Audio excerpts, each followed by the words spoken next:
Welcome to your deep dive. Today, we're going to be looking at this Bob Camblin piece, Reclining Nude.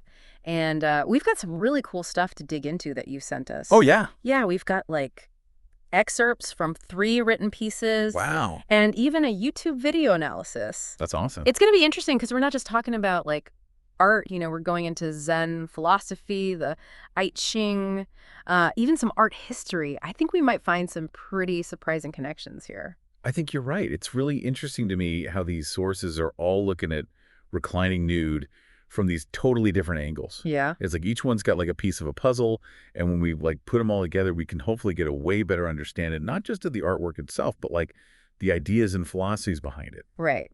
Okay, so before we get too deep, let's start with the artwork itself. All of our sources seem to agree on the basics. Reclining Nude is a line drawing, and it sounds pretty minimalist. Yeah, definitely. All the sources talk about how simple the drawing is. It's not about photorealism or like super intricate details. Yeah. It's more about Camblin focusing on the essence of the human form, using these loose flowing lines to kind of suggest movement or maybe even an embrace. Huh. That makes me think about how powerful simplicity can be in art.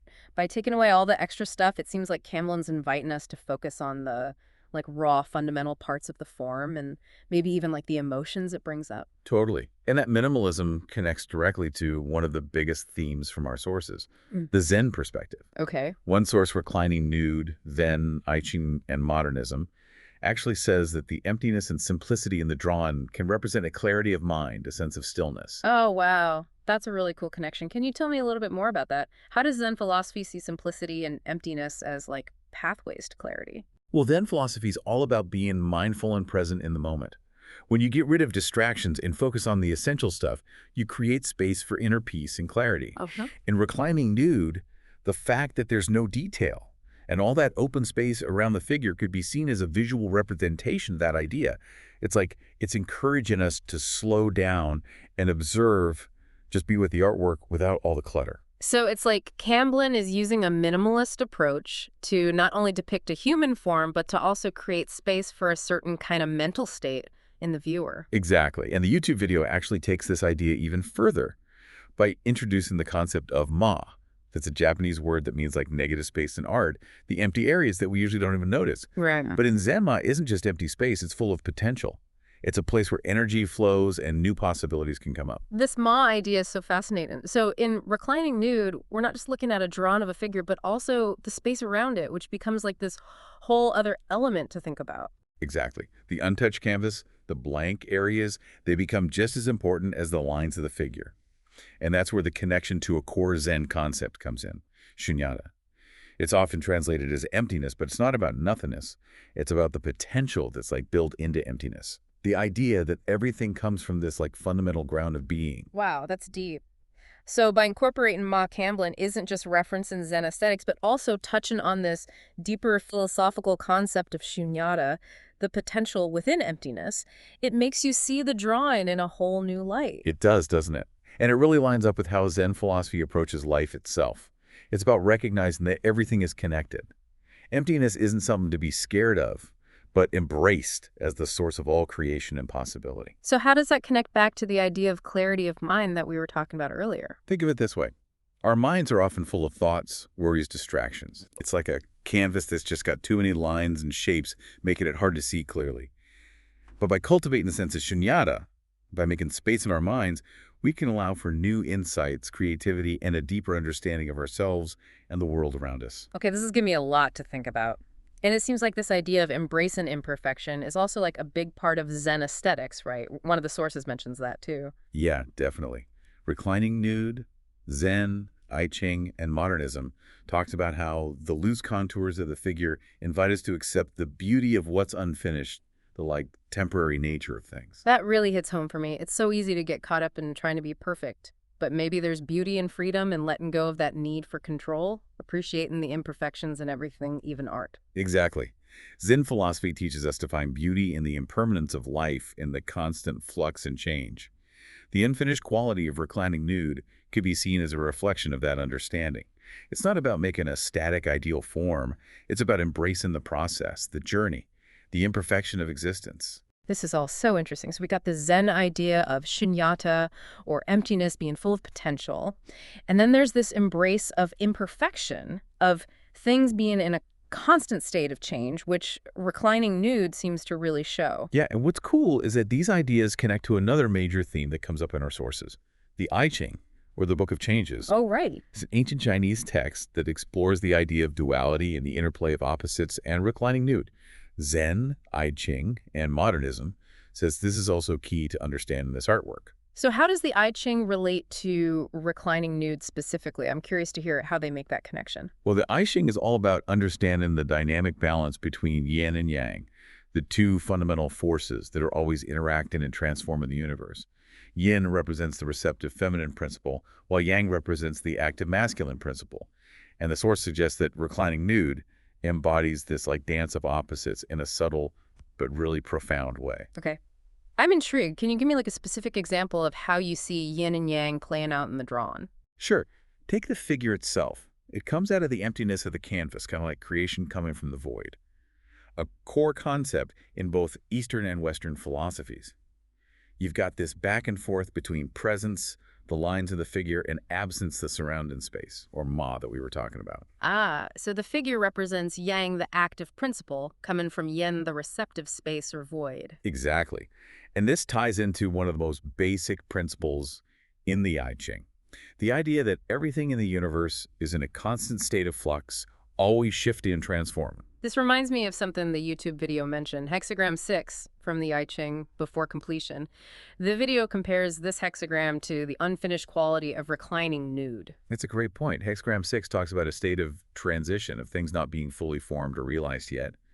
It's about embracing the unknown and being open to possibilities that come from a state of incompleteness. And in a way, Reclining Nude really shows that. It's like Camblin is capturing a moment in time, a state of becoming, rather than a fixed final product. This makes me think about how much we want closure, definitive answers in life and even in art. But maybe there's wisdom in acknowledging that things are always changing, always evolving. Absolutely. The I Ching encourages us to be okay with ambiguity and to realize that change is the only constant. And this goes back to that Zen idea of impermanence. Reclining Nude, with its unfinished lines and open spaces, seems to be like a visual reminder of that. Okay, so we've got Zen philosophy with shunyata, the power of emptiness and accepting imperfection. Oh. And we've got the I Ching's idea of duality, the play of yin and yang, and embracing change. It's crazy how these like totally different ideas are all coming together in this one simple line drawn. It is remarkable, isn't it? But it's not just Zen and the I Ching that are relevant here. Our sources also point to connections between Reclining Nude and some big Western art movements, specifically modernism and expressionism. Oh, that's right. Reclining Nude, Zen, I Ching, and modernism mentions a couple of artists, Egon Schiele and Jean Cocteau. Yeah, and what's interesting is that both Schiele and Cocteau were known for using line in really expressive ways. Schiele's figures are often distorted, full of raw emotion, while Cocteau's work often uses like a playful fluid line that dances across the page. It makes you wonder if Camblin was like purposely referencing these artists or the broader modernist aesthetic in Reclining Nude. It's definitely possible. The source points out that modernist artists often rejected traditional academic approaches to art and went for a more expressive personal style. And you can see that in Reclining Nude with its minimalist approach and focus on what lines can express. So how does the source explain this connection between Reclining Nude and modernism specifically? Well, they emphasize the idea that modernist artists were often interested in exploring the inner world of emotions and experiences. They weren't necessarily trying to depict reality literally, but more to convey a feeling, a mood, an idea through abstract or simplified forms. That makes me think about how Reclining Nude, even though it's simple, brings up so many emotions. You've got the flow of the lines, the hint of movement or an embrace, and then the emptiness around the figure, which adds another layer of complexity. It's like Camblin is inviting us to put our own feelings and interpretations onto the artwork. Exactly. And this goes back to what we were saying about Ma and Shunyata. By leaving space for interpretation, by not saying exactly what it means, Camblin lets people engage with the artwork more personally and subjectively. And it's interesting how the source mentions Asian calligraphy as another point of reference. They say that in calligraphy, the brushstrokes aren't just about making readable characters, they're also about expressing a certain energy, a rhythm, a feeling. Yes, and that connection to calligraphy highlights another important aspect of Reclining Nude. how important the line itself is. It's not just a way to outline a form, it's a way to express something capable of conveying emotion, movement, and even spiritual depth. So it's like we're seeing how Reclining Nude sits at this crossroads of different artistic and philosophical traditions. You've got Zen, the I Ching modernism, even hints of Eastern calligraphy all coming together in this one simple drawing. Exactly, and I think that's what makes this artwork so fascinating, so full of meaning. It's not stuck in one category or interpretation. It's a mix of different perspectives, inviting us to explore the connections and complexities that are hidden beneath the surface. And before we move on to the next part of our deep dive, what stood out to you the most about looking at Reclining Nude through the ideas of Zen, the I Ching, and modernism? What really struck me is how Camblin managed to bring together these different influences into one cohesive and thought-provoking piece of art. It's like he's having a conversation between Eastern and Western aesthetics, between ancient wisdom and modern ways of thinking. And for me, that's where the real power of this artwork is, and its ability to go beyond cultural boundaries and speak to universal human experiences. I agree. And I think what's even more fascinating is that we've only just scratched the surface. Two of our sources, art, philosophy, and Zen, a dialogue with visual perception, and everyday enlightenment. Art, reflection, and self-inquiry go even deeper into how art can be a path to self-discovery and a deeper understanding of the world around us. Those are definitely some intriguing titles. I'm excited to dig into those next and see how they add to our understanding of Reclining Nude and its potential to spark deep insights and personal transformation. So these next two sources, art, philosophy, and Zen, a dialogue with visual perception and everyday enlightenment. Art, reflection, and self-inquiry, they seem to be shifting gears a bit. Yeah. Instead of just interpreting Reclining Nude itself, they're looking more broadly at the connection between art and personal growth. And I'm curious about that. What are some of the big ideas these sources bring up about art being like a pathway to understanding ourselves and the world better? Well, one of the main things that keeps coming up is this idea of everyday enlightenment. They're saying that art can help us see the extraordinary in the ordinary, like help us change our perspectives and challenge the way we usually think. Hmm. That's a pretty intriguing concept. Could you explain a little more what they mean by everyday enlightenment? It's about realizing that those moments of insight and deep understanding don't just happen in like monasteries or meditation retreats. Right. They can happen in the most normal parts of our lives if we're open to them. And art can be like a spark for those moments, making us see things in new ways and question our assumptions. So instead of looking for some big, elusive enlightenment experience, we can find pieces of it in everyday moments, and art can help us do that. Exactly. One of the sources even uses the example of looking at a simple rock.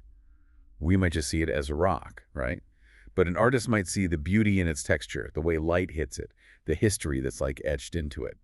Art encourages us to slow down, to really observe, and to find meaning in things that we might normally overlook. This reminds me of Reclining Nude and how Camblin uses that minimalist style to draw our attention to the essentials, to the beauty of a single line or the emptiness of the space around it. Yeah. It's like he's encouraging us to look at the world around us in that same kind of mindful way. That's a great connection. Yeah. And the sources also talk about how important introspection and self-inquiry are when we're experiencing art. Yeah. They say art can act like a mirror, reflecting our own thoughts, feelings, and beliefs back to us. So it's not just passively looking at a piece of art, but like actively engaging with it, asking ourselves questions about what we see, how it makes us feel, and what it might be saying about our own perspectives. Exactly. Art, philosophy, and Zen even says that art can help us face our own biases and challenge our preconceived notions. It can push us out of our comfort zones and make us see the world from different angles. This makes me think about how Reclining Nude, with its kind of open-endedness and a lack of specific details, actually invites all these different interpretations. There's no right or wrong answer, and that can be both freeing and a little unsettling. Totally. It makes us confront our own subjectivity and realize that there are tons of ways to see and understand the world. And that's a valuable lesson, especially these days when it's so easy to get caught up in rigid ideologies and like polarized views. So in a way, Reclining Nude isn't just a piece of art, it's also a tool for self-discovery and building empathy. It encourages us to question what we think to be okay with ambiguity and to see how different perspectives can all be valid. That's a powerful insight. And it really shows the potential art has to change us. It's not just about aesthetics or entertainment. It's about challenging our minds, expanding our hearts, and connecting us to something bigger than ourselves. This is making me think about those times when you see a piece of art that really moves you, that stays with you long after you've seen it. It's like it sparks something inside you, a new understanding, a shift in perspective, even a deep sense of connection. Yeah, and those are the moments these sources call everyday enlightenment. They're not always like huge revelations, but they're subtle shifts in awareness, moments of clarity and insight that can slowly change the way we see ourselves and the world. And it sounds like the key is to come to art with an open mind, curiosity, and a willingness to be challenged. Exactly. It's about letting go of our need to control or define and allowing the artwork to speak to us in its own way. And sometimes the most important insights come from the questions we ask, not the answers we find. So we've got this idea of everyday enlightenment, using art as a mirror for self-reflection and embracing ambiguity and multiple perspectives. Do the sources give any specific examples of how art can help us grow personally like this? Actually, they do give some really interesting examples. One of them talks about how abstract art, which can be tough to understand, can be a really powerful tool for introspection. Because it doesn't have a clear subject or story, it forces the viewer to look inward at their own emotions and psychology. So instead of trying to figure out what the artwork means, you're using it as a jumping off point to explore your own inner world. Precisely. Another example they give is how art can help us deal with difficult emotions like grief loss or trauma. They talk about how creating or experiencing art can give us a safe place to express and work through these tough feelings. That makes me think about how art therapy is used to help people deal with trauma or mental health issues.